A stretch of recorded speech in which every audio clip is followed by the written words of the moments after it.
Você já se inscreveu no canal Espiritismo Cast? Não esqueça de ativar o sininho e todas as notificações. Assim te informaremos quando houver novos vídeos. E ajude a manter este trabalho voluntário, clicando em Seja Membro. Com isso você nos ajuda a produzir mais conteúdo sobre nossa rica doutrina, com a melhor qualidade técnica possível. E não se esqueça de clicar no like e compartilhar com seus amigos. Gratidão pela sua presença.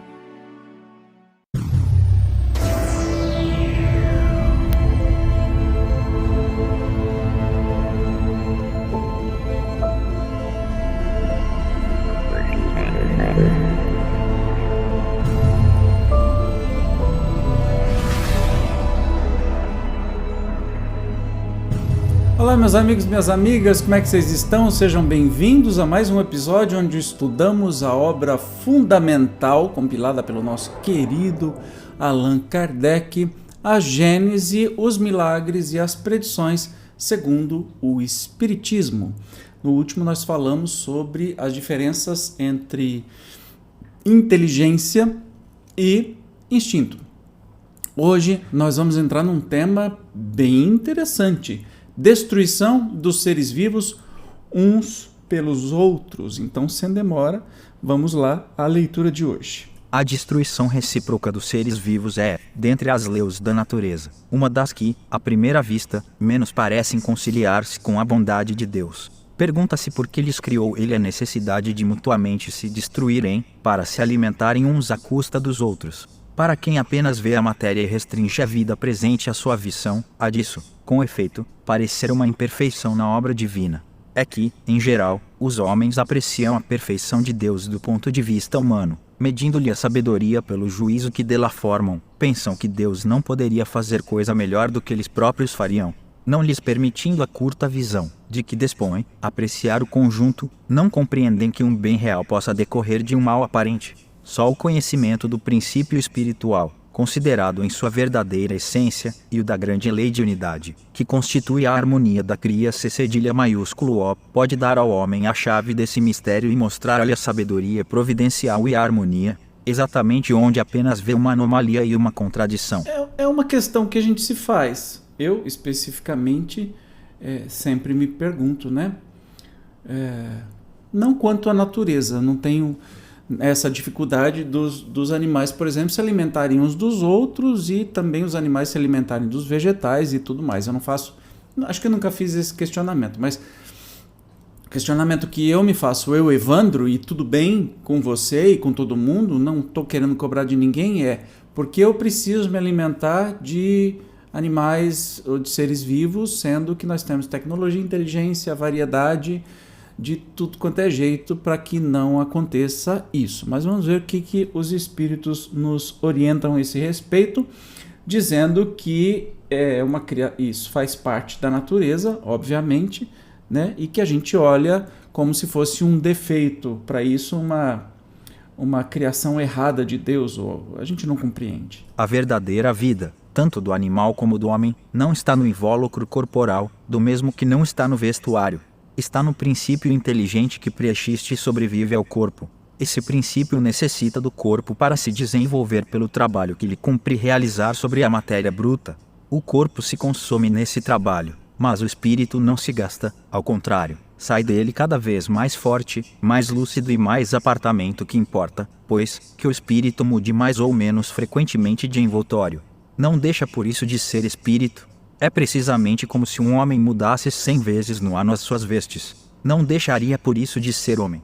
Por meio do incessante espetáculo da destruição, ensina Deus aos homens o pouco caso que devem fazer do envoltório material e lhes suscita a ideia da vida espiritual, fazendo que a desejem como uma compensação. Acho engraçado. A leitura, como vocês sabem, é feita pelo Zezinho, a inteligência artificial da época que eu chamei de Zezinho.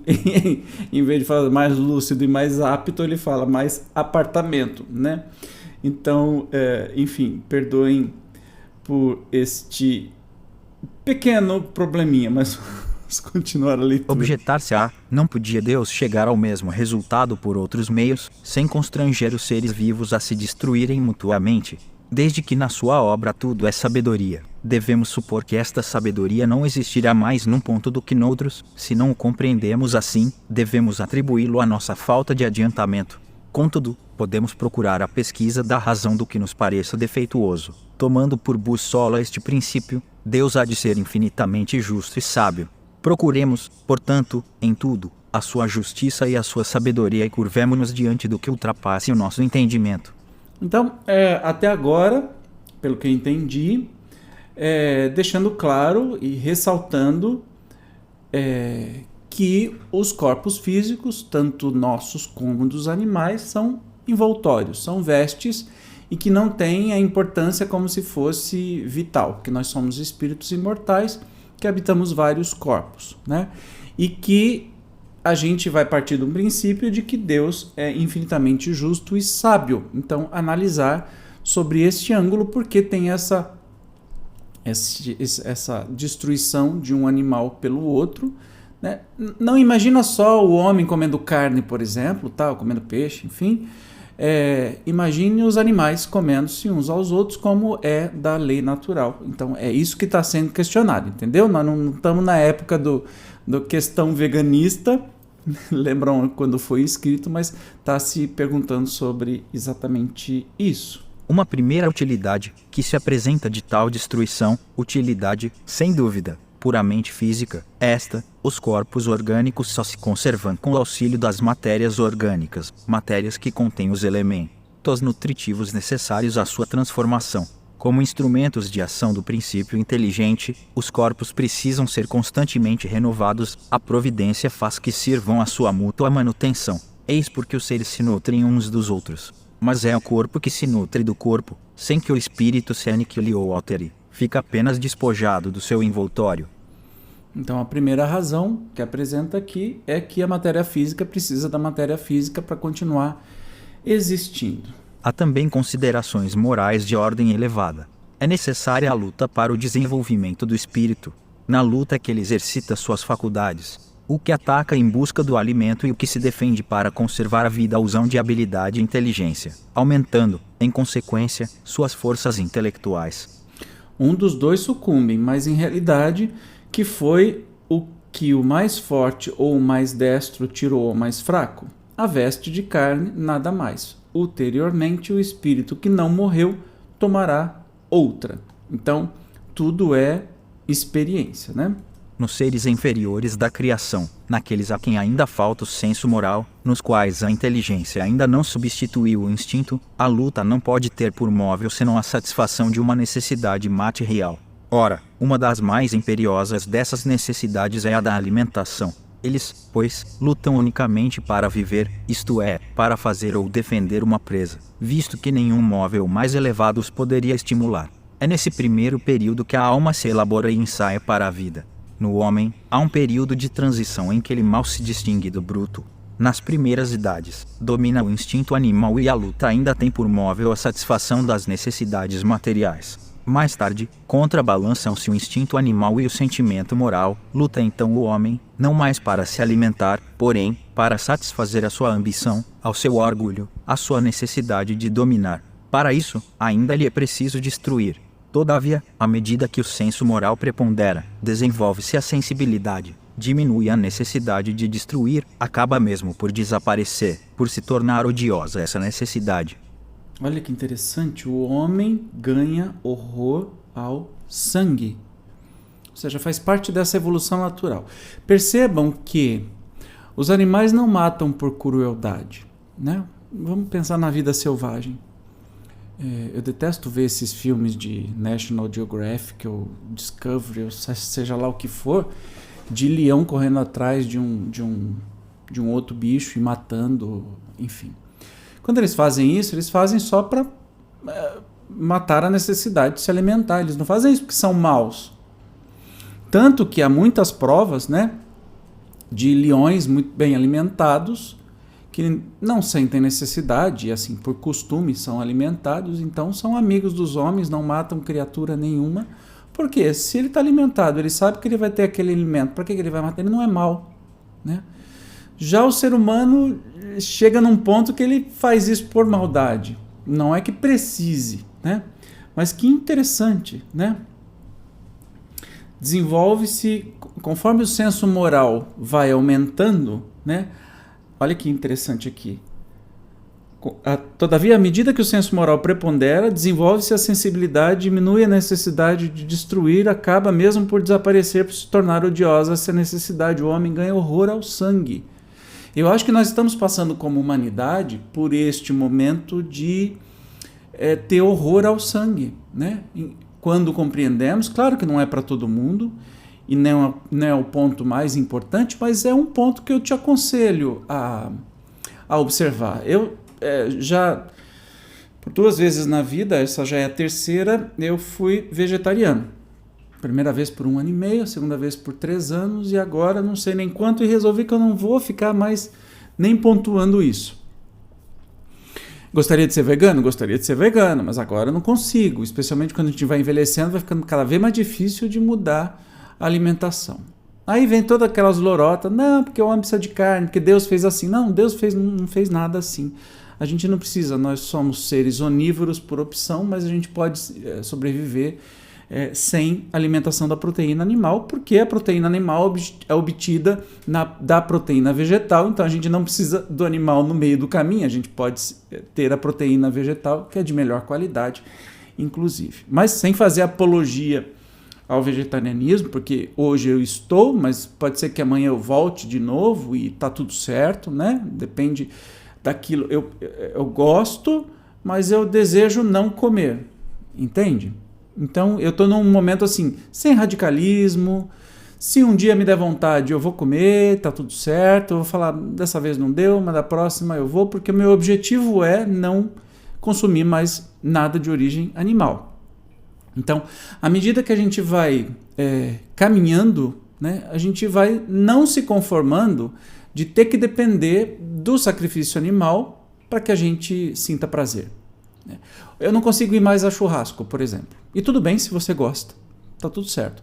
Eu lembro que eu gostava do sabor e do clima, etc e tal. Mas hoje eu não conseguiria me ficar feliz com um festival de cadáveres na minha frente.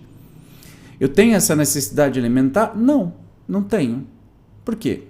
Senão eu e os milhões de vegetarianos ou veganos do planeta inteiro tá todo mundo doente. E não é bem assim, eu tô com os meus níveis todos normais, tá tudo certo. Então, isso prova, até mesmo a nossa arcada dentária, nós não temos nada de carnívoro, né? Se você compara o nosso intestino, que é muito longo, com o intestino de um leão, por exemplo, é muito curto, porque a carne não pode ficar muito tempo dentro do corpo, porque ela vai apodrecendo. Então, tem aí dicas da natureza que dizem assim, nós não precisamos disso. Precisamos numa época, beleza, mas hoje talvez não precisemos mais. E aí a gente vê que isso causa desmatamento, né? Aumento da poluição, do gás metano, um monte de outras coisas. Então, é interessante a gente ver isso no Livro dos Espíritos num momento que não havia opção nenhuma, né? Quanto a isso, e que era um costume, e os Espíritos vêm nos dizer sobre isso. Que tudo bem, beleza, faz parte da caminhada evolutiva de cada espécie, mas que chega num momento que o homem ganha horror ao sangue. Contudo, a luta é sempre necessária ao desenvolvimento do espírito, pois, mesmo chegando a esse ponto, que nos parece culminante, ele ainda está longe de ser perfeito. Só é à custa de sua atividade que o espírito adquire conhecimento, experiência e se despoja dos últimos vestígios da animalidade. Mas, nessa ocasião, a luta, de sangrenta e brutal que era, se torna puramente intelectual. O homem luta contra as dificuldades, não mais contra os seus semelhantes. Ah, que interessante, gente. Então a luta é contra as suas próprias dificuldades. Então, assim, longe de mim de abrir uma discussão, eu só, claro, falo para você, pense com carinho, né? Você que adora aquele churrasco de picanha e um monte de coisa, pense com carinho, né? Se aquela picanha estivesse na sua frente, respirando e lambendo as suas mãos e você fazendo carinho naquele boizinho, naquela vaquinha, será que você teria coragem de comer a mesma picanha com a mesma apetite que você tem, né? Certamente não. Se a gente tivesse que caçar para comer os animais, a gente já era vegetariano. Então hoje ficou tudo embalado dentro de um supermercado que não tem muito a aparência do horror que é, né? Então, eu deixo aqui o meu convite, e isso não me faz melhor nem pior que você que é carnívoro, por exemplo, que gosta de carne. É simplesmente uma opção especial. Então, olha que legal, o homem luta contra as suas dificuldades para se superar, e não contra os seus semelhantes. Então, também não sou de acordo que as pessoas que deixaram de comer carne vivam atacando aquelas que ainda comem.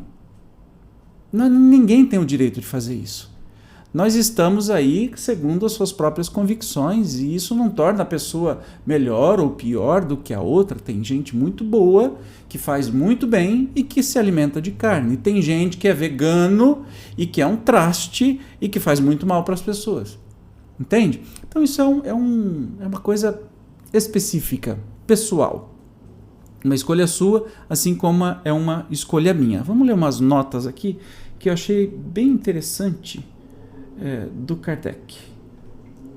Sem prejulgar das consequências que se possam tirar desse princípio, apenas quisemos demonstrar, mediante essa explicação, que a destruição de uns seres vivos por outros em nada infirma a sabedoria divina e que, nas leis da natureza, tudo se encadeia. Esse encadeamento forçosamente se quebra, desde que se abstraia do princípio espiritual, razão por que muitas questões permanecem insolúveis, por só se levar em conta a matéria. As doutrinas materialistas trazem em si o princípio de sua própria destruição. Tem contra-se não só o antagonismo em que se acham com as aspirações da universalidade dos homens e suas consequências morais, que farão sejam elas, as doutrinas, repelidas como dissolventes da sociedade, mas também a necessidade que o homem experimenta de se inteirar de tudo o que resulta do progresso. O desenvolvimento intelectual conduz o homem à pesquisa das causas. Ora, por pouco que ele reflita, não tardará a reconhecer a impotência do materialismo para tudo explicar. Como é possível que doutrinas que não satisfazem ao coração, nem à razão, nem à inteligência, que deixam problemáticas as mais vitais questões, venham a prevalecer? Progresso das ideias matará o materialismo, como matou o fanatismo. Bacana, bacana. Então, chegamos no final do estudo de hoje com algumas reflexões. Percebam que o Espiritismo não coloca uma palavra final nas coisas, mas levanta mais dúvida do que qualquer outra coisa, né? Mas a gente viu que é um caminho natural, né? Que as coisas se encadeiem, que não é a coisa mais importante do mundo, afinal de contas que somos seres imortais, a gente troca dos corpos, e esta troca, especialmente no mundo animal, por exemplo, traz experiências tanto para o animal que persegue e mata o outro para se alimentar, quanto o outro que corre e acaba morrendo para virar alimento. E estas experiências vão se somando à alma imortal, né? E que vai trazendo crescimento. E sim, animal tem alma. Acho que não precisa nem falar isso, mas tudo que tem inteligência tem uma alma, tá? Então, sim, claro que animal tem alma. O que nos dá maior responsabilidade não é só o cachorrinho ou o gatinho que tem alma, tá? Todo ser vivo, todos os animais possuem inteligência. Se tem inteligência, tem alma. É um princípio fundamental da alma. Eu tenho uma palestra que fala isso. Animais têm alma, onde eu vou mostrando aí, logicamente, segundo os ensinamentos espíritas sobre este tema. Mas aí fica o meu apelo, um convite à sua reflexão. Se você come carne ainda, por que não parar? Ou por que não diminuir?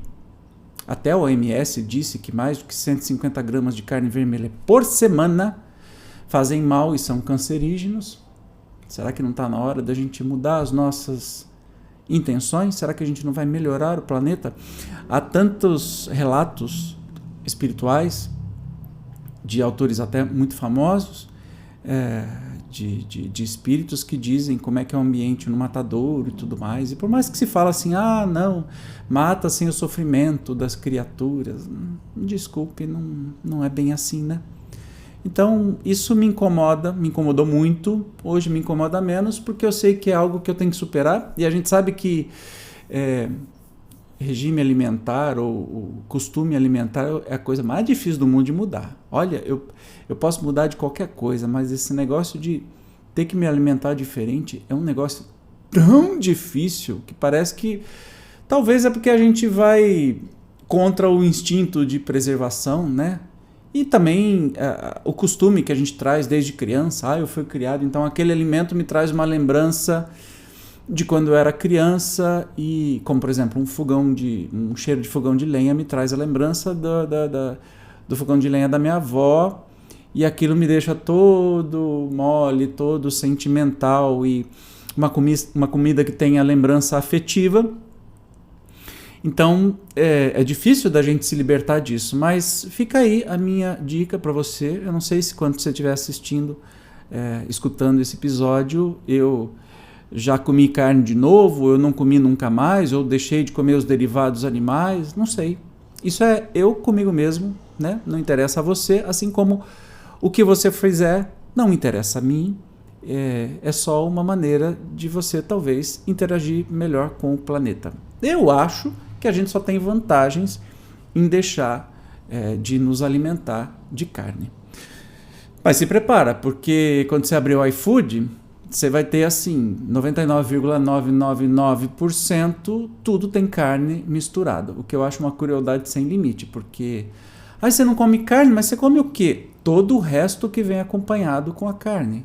Ou você come carne crua, sozinha, quando você pede um iFood, né? Sabe aquela história? Então é uma questão só de escolha, e quem sabe, pelo menos se a gente reduzisse pela metade, né? Deixa a metade para quem quer comer carne, ou outra metade sem carne. Pelo amor de Deus, hein? Poxa vida. Especialmente aqui em Rio Preto, você vai procurar vegetariano, não tem um que é vegetariano e vegano. O resto não é. Às vezes você encontra uma coisa ou outra, mas por que isso? Por que precisamos disso? E mesmo que você coma carne, por que você não pode optar um dia da semana, passar sem comer nenhum tipo de carne? É igual.